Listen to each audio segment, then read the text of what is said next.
Vous êtes à l'aise avec le fait de parler à des inconnus, vous? Moi en tout cas, j'avais horreur de ça, jusqu'à ce que je participe à une compétition de stop. Bonjour, est-ce que vous pouvez m'approcher de la gare s'il vous plaît? Oui, pas de problème, Oui? c'est sur mon chemin. Très bien, merci.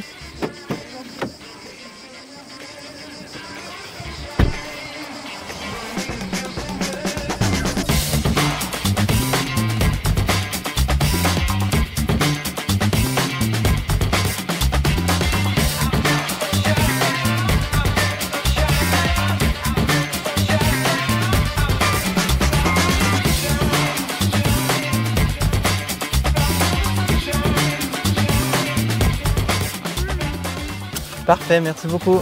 Je vous en prie. Bonne journée. Au revoir. Au revoir. Si vous êtes pareil, je vous assure que vous devriez essayer, parce que ça a complètement changé ma manière de communiquer avec des étrangers et mes relations sociales. Mais du coup, ça m'a aussi donné une idée chelou, et c'est exactement le concept de cette vidéo. Mon but aujourd'hui, c'est de persuader un total inconnu de partir en road trip avec moi pendant 3 jours. Et comme je voulais être sûr que ce soit une bonne idée, j'ai demandé à mes proches ce qu'ils en pensaient.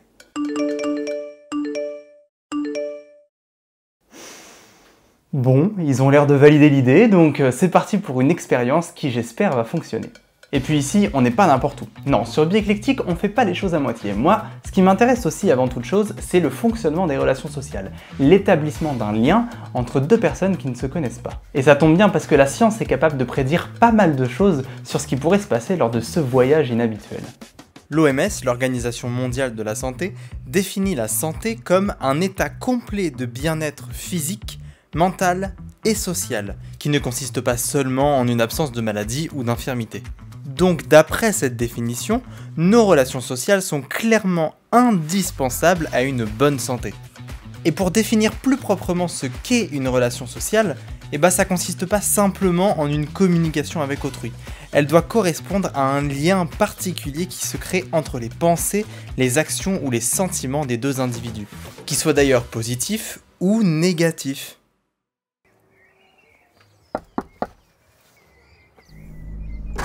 Oui. Bon, t'as encore garé ta caisse devant chez moi? Et alors, tu veux que je me gare où? Y a pas de place. Non mais je peux pas rentrer chez moi là. Eh ben t'as qu'à t'acheter une petite voiture de merde, tu pourras rentrer. Moi je peux pas me garer, j'ai une grosse voiture. Ceci est une relation sociale. Énorme. Je suis en train de me demander comment est-ce que je vais chercher des inconnus sur internet. Parce que ça va peut-être vous étonner, hein, mais je me suis jamais posé la question. Et même si je cherche quelqu'un que je connais pas, j'aimerais quand même qu'il reste à peu près dans ma tranche d'âge. Et d'ailleurs, je dis « il » parce que pour l'instant, je me restreins exclusivement aux hommes, ça me semble un peu plus simple à trouver. Et après quelques essais, j'ai décidé de me servir d'Instagram pour faire mes recherches. En fait, je vais sur des pages étudiantes un peu en rapport avec le voyage, et je sélectionne des profils que je trouve dans les likes, les commentaires ou dans les abonnements.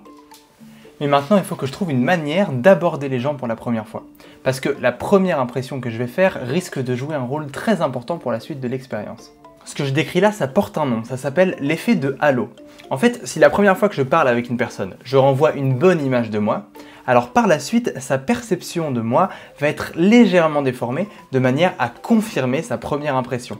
C'est pour ça qu'on a souvent tendance à interpréter positivement les informations concernant une personne, de manière à confirmer la première idée positive qu'on s'était fait d'elle. Une fois que cette première impression a été faite, c'est le début de l'établissement d'un lien social qui va se créer et évoluer petit à petit au cours du temps. Et ce qui nous intéresse ici, c'est d'essayer d'observer cette évolution, de comprendre ce qui se passe lors de l'évolution de la relation entre lui et moi. Et déjà, une première manière simple d'évaluer l'état de ce lien social, c'est de prêter attention à l'espace proxémique. La proxémie, c'est l'étude de la distance physique qui s'établit naturellement entre deux individus. Dans la plupart des situations, la zone proxémique la plus courante est la zone publique. C'est à cette distance que les interactions sont les plus institutionnelles et que le confort de chacun est respecté. Un peu moins formel, nous avons la zone sociale. C'est une zone où il reste agréable de discuter pour des personnes avec qui le lien social est légèrement développé, sans être pour autant extrêmement fort, comme avec des collègues de travail par exemple. On rentre ensuite dans une zone beaucoup plus restreinte, la zone personnelle. Cette zone-là, elle est principalement réservée à notre entourage proche, nos amis, notre famille. C'est une zone où la personne en face de nous est suffisamment proche pour pouvoir le toucher ou se checker par exemple. La toute dernière zone est la plus sensible de toutes, c'est la zone intime.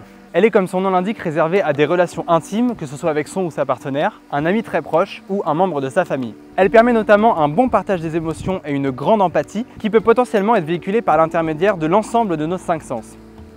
Ça va, t'es pas trop mal à l'aise? Ce qui est marrant, c'est que ces zones proxémiques, elles peuvent varier très légèrement en fonction de la région du monde dans laquelle on se trouve.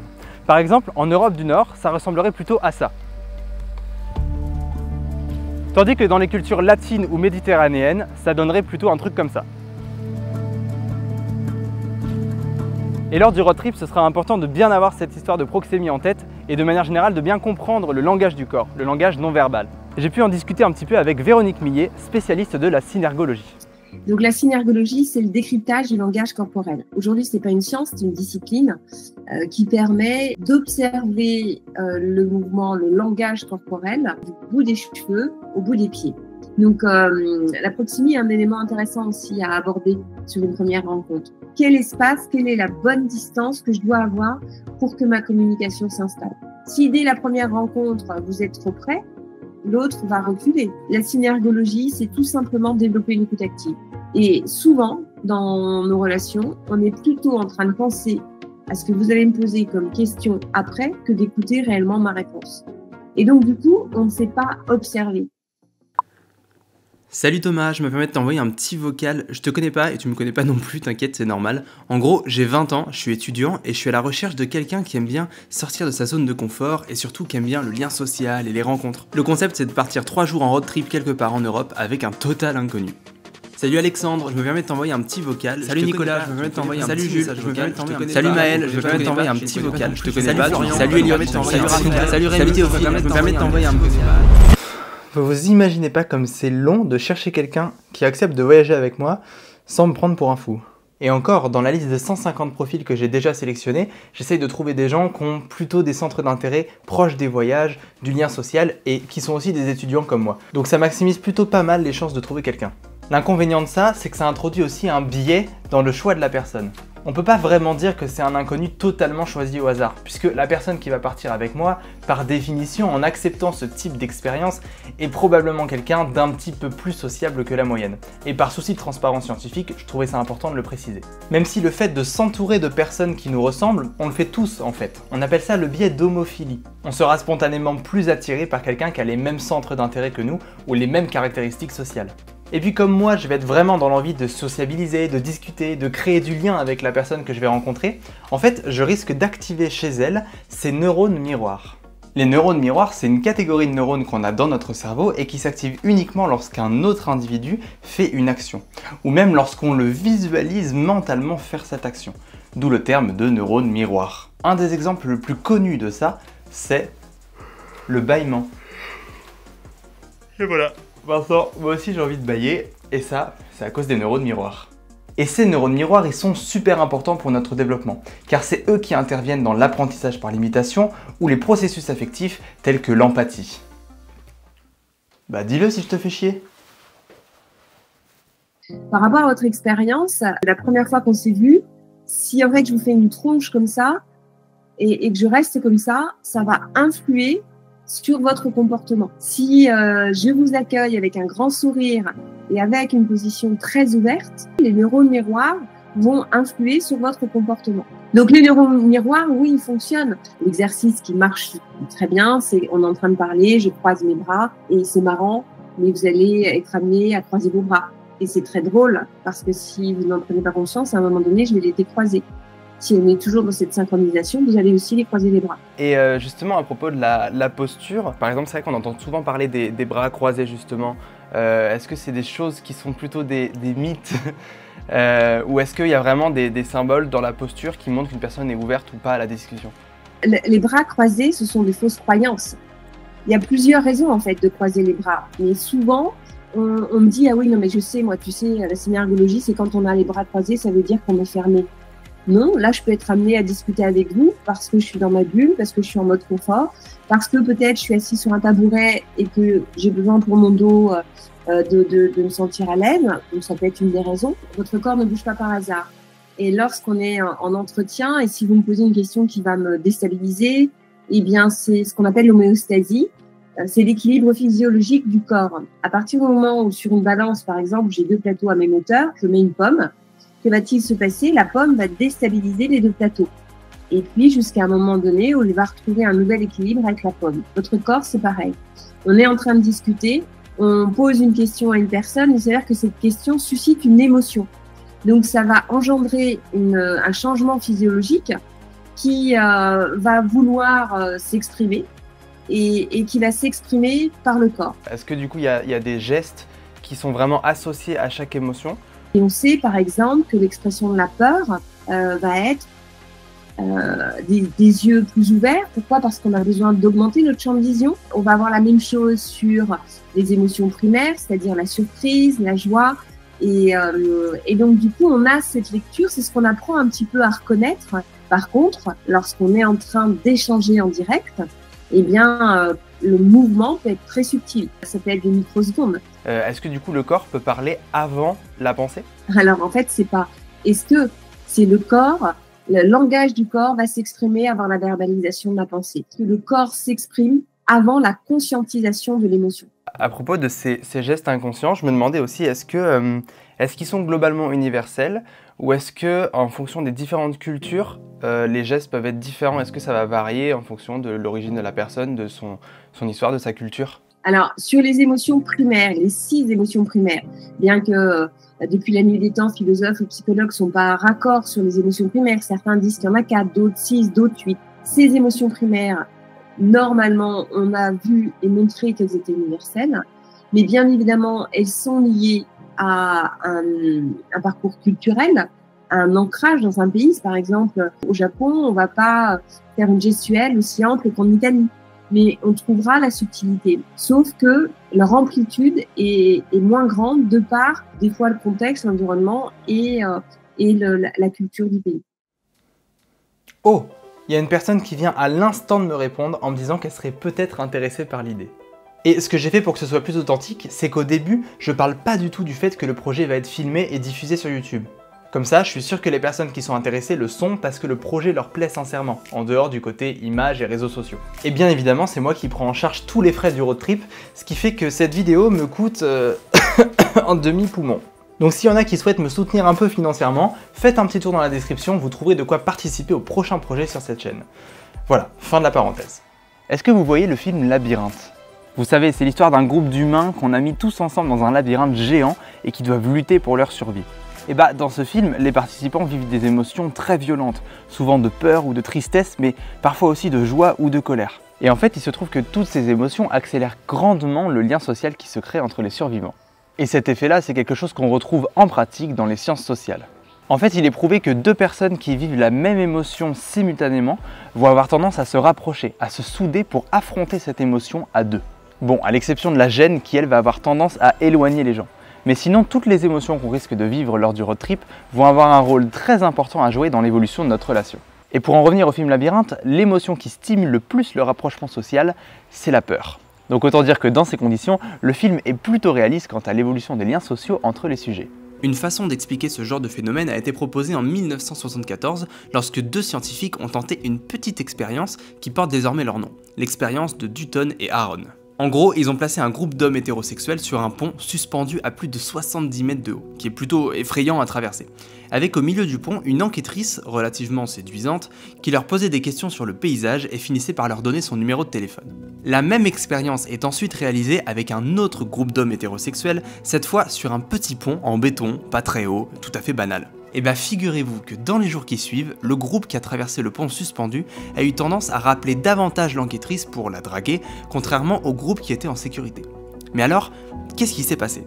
Eh bien, au moment où les sujets étaient sur le pont suspendu, ils étaient naturellement en situation de stress, ce qui implique différentes manifestations physiques, le cœur bat plus fort, la respiration s'accélère, de l'adrénaline est sécrétée, les 5 sens sont en alerte, nos pupilles se dilatent, etc. Sauf qu'il se trouve que ces manifestations corporelles sont en fait très proches des symptômes provoqués par une attirance sexuelle. Et notre cerveau, il va se faire avoir comme un bleu, en associant inconsciemment ces symptômes à l'interaction avec l'enquêtrice, ce qui va altérer leur processus cognitif et leur faire croire qu'ils étaient attirés par la jeune femme. Et ce mécanisme étonnant a été appelé le transfert d'excitation. Bon, c'est bien beau tout ça, mais maintenant, si on revient à notre voyage, où est-ce qu'on part? En vrai, même moi, j'en sais rien encore. En fait, je vais lui laisser une totale liberté sur le choix de la destination et même là où on va manger, dormir, bref, c'est lui qui décide. D'ailleurs, le moment est venu, je pense, de prendre le premier vrai contact au téléphone. C'est parti.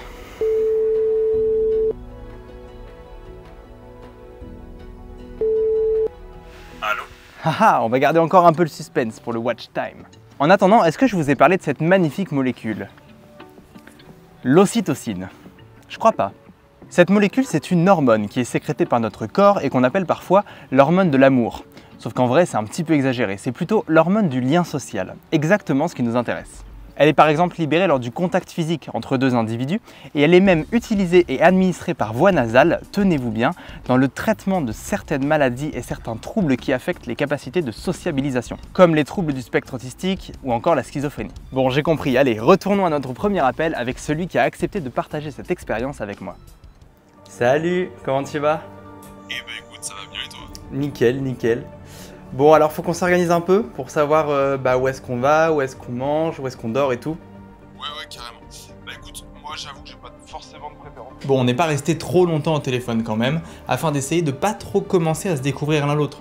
Le but c'est de pas, entre guillemets, spoiler nos personnalités, on va dire ça comme ça. Bref, je crois que ça m'a donné faim cette histoire.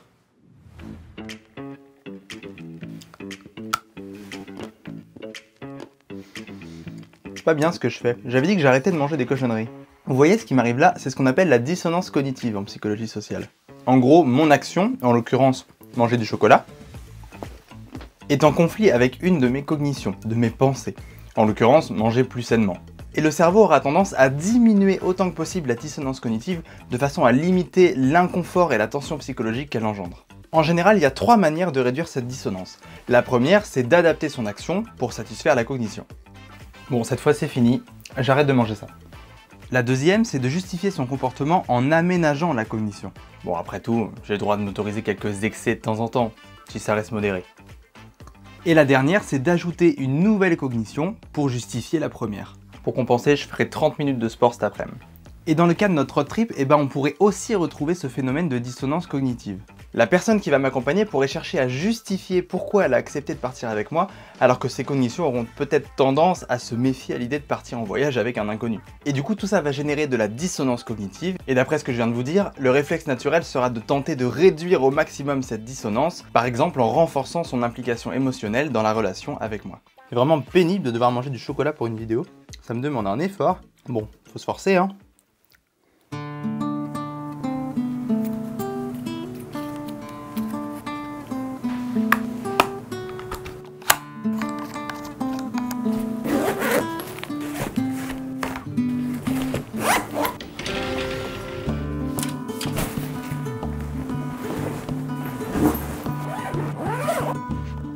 Bon, ça y est, l'heure approche, je suis en train de préparer les affaires pour partir. Je vais pas vous cacher que j'ai un petit peu d'appréhension quand même. Enfin bon, a priori, je pense avoir rien oublié, j'ai pris mes affaires de tournage, tout ce qu'il faut pour faire du camping. Et personnellement, il y a quelque chose qui m'a toujours fasciné et que j'espère retrouver pendant ce voyage. Je suis sûr que ça vous est déjà arrivé en plus.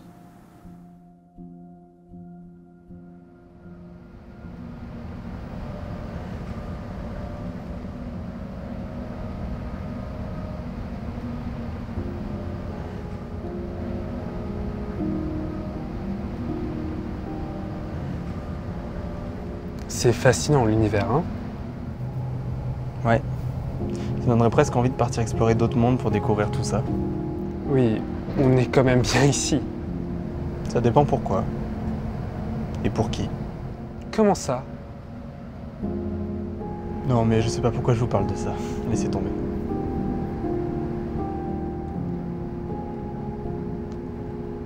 Vous avez jamais eu envie de tout quitter d'un coup? De changer de vie? Pas vraiment. Enfin, je sais pas. Je ne me suis jamais vraiment posé la question. Mais vous la posez, n'est-ce pas? J'ai jamais osé en parler à personne. Je me sens pas forcément bien dans ma vie en ce moment et je me dis que ça pourrait être une solution.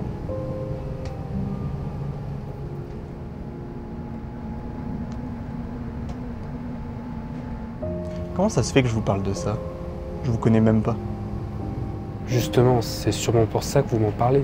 Parce que je ne suis qu'un inconnu. Je ne connais pas vos actions, vos habitudes, votre quotidien. Donc peu importe ce que j'en pense, ça n'aura pas beaucoup d'effet sur votre vie. contrairement à si vous aviez parlé à un proche.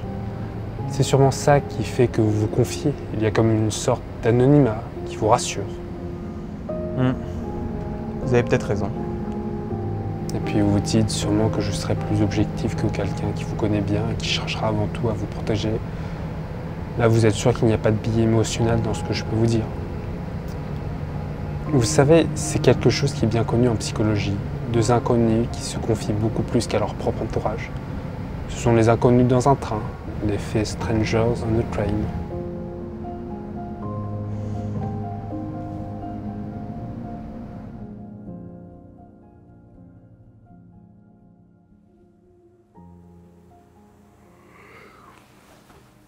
Je vous ai pas encore parlé de la fatigue.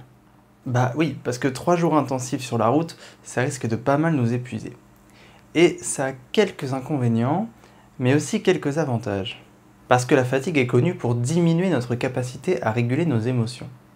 Il y a d'ailleurs une théorie, la théorie de l'épuisement du soi, qui nous dit qu'on a une certaine quantité limitée de ressources cognitives, et qu'une fois ces ressources épuisées, notre capacité de maîtrise de soi commence à être altérée.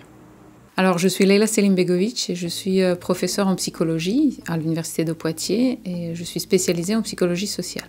On va parler plutôt de la fatigue mentale plus que de la fatigue physique. Et donc, les barrières sociales, elles sont aussi importantes, il faut le savoir, pour entretenir des relations. Par exemple, pour ne pas avoir des réactions exagérées, de colère, etc. Il y a quelques travaux qui relient en fait, cette idée d'épuisement du soi ou de la fatigue mentale, puisque l'épuisement du soi, c'est en fait une forme de fatigue mentale, au domaine des relations interpersonnelles. Dans l'ensemble, il semblerait que l'épuisement du soi n'est pas tout à fait favorable, en fait, aux relations interpersonnelles. Tout d'abord parce que c'est plutôt lié au conflit interpersonnel, qui d'une part peut être un antécédent d'épuisement de soi, puisque quand on est dans une relation conflictuelle, c'est quelque chose qui prend des ressources mentales, des ressources cognitives, et donc peut épuiser, entre guillemets, le soi. Et d'autre part, parce qu'une fois que le soi est épuisé, eh bien, ça détériore notre capacité d'autorégulation, qui, en retour, peut aussi conduire à un conflit interpersonnel. Par exemple, il y a eu des recherches, au moins une en tout cas, et qui a montré que les personnes qui étaient épuisées se comportaient de façon plus égoïste. Donc ça encore, c'est quelque chose qui n'est pas forcément favorable à la relation harmonieuse. En revanche, elles le regrettaient également davantage que ceux qui n'étaient pas épuisés. Donc, en fait, si vous voulez, il faut nuancer. On ne peut pas dire c'est favorable ou c'est pas favorable complètement. Ça dépend quels aspects d'autorégulation en fait, contribuent ou ne contribuent pas au maintien d'une relation harmonieuse. Parfois, il est possible, peut-être aussi, qu'à force de trop s'autoréguler, de ne pas laisser voir un soi authentique, ça puisse aussi être détrimental peut-être à une relation harmonieuse. Et à ce moment-là, l'épuisement de soi peut peut-être favoriser le fait de se présenter sous une lumière plus authentique.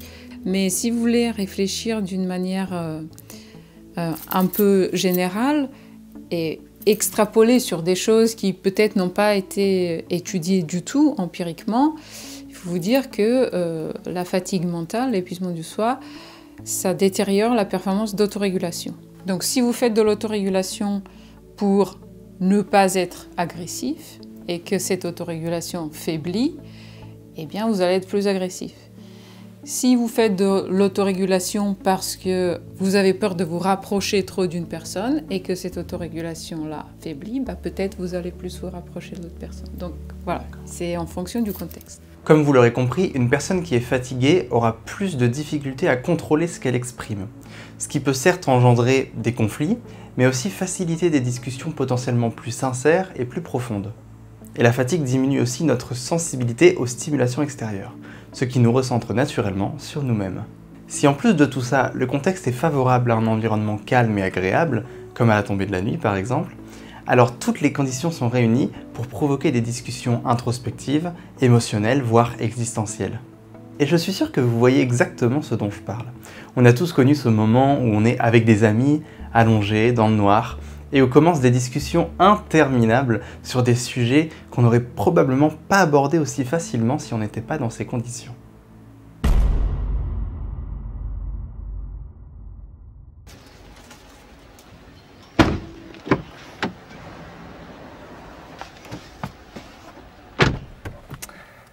Ça y est, c'est parti. Je sais pas du tout dans quoi je m'embarque, mais ça va être marrant.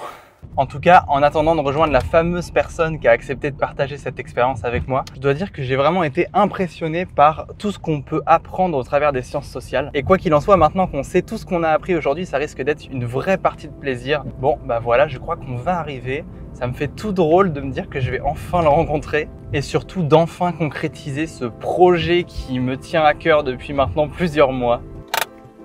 Et puis, je crois que ça risque d'être une aventure mémorable. Et c'est ici que s'arrête notre aventure, pour le moment, car le voyage ne fait que commencer et je vous donne rendez-vous d'ici quelques temps pour le moment tant attendu, l'expérience de ce road trip avec un inconnu. Et on pourra voir si tout ce dont la science nous a parlé aujourd'hui se réalisera ou pas. D'ailleurs, est-ce que vous avez retenu ce dont on a parlé? C'est pas le moment de partir, on va vérifier tout ça et ça vous permettra d'ancrer tout ce que vous avez appris dans votre mémoire à long terme. Vous êtes prêts? Déjà, est-ce que tu pourrais me rappeler ce que c'est que les zones proxémiques?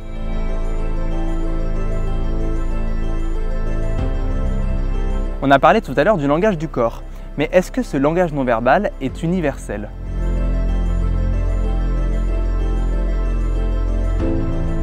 Qu'est-ce qui est responsable du fait que quand on bâille, les gens autour de nous se mettent aussi à bâiller?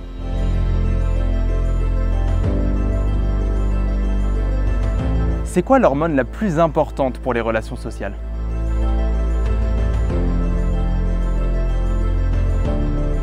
Vous vous rappelez de la dissonance cognitive? Vous savez, avec mon histoire de chocolat. Eh ben, c'est quoi les 3 manières de réduire cette dissonance?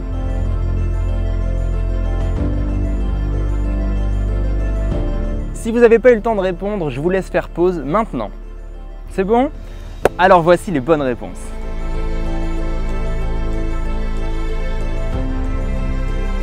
Et surtout, le plus important, c'est que vous me disiez votre score et là où vous vous êtes trompé en commentaire pour que je puisse améliorer encore plus le contenu de mes prochaines vidéos. Et sur ce, je voudrais remercier chaleureusement la synergologue Véronique Millet ainsi que Leila Selimbegovic pour leur soutien et leur accompagnement dans la création de cette vidéo. Sur ce, j'espère que ça vous aura plu et on se dit à très vite.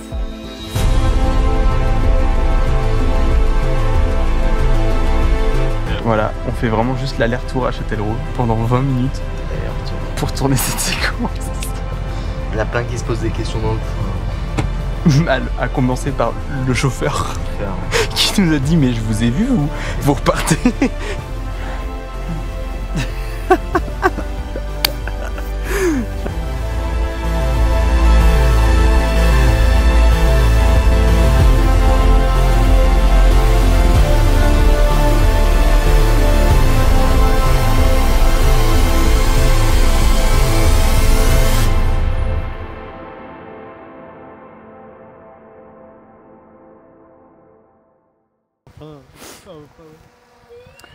Et lors du... Non, s'il te plaît.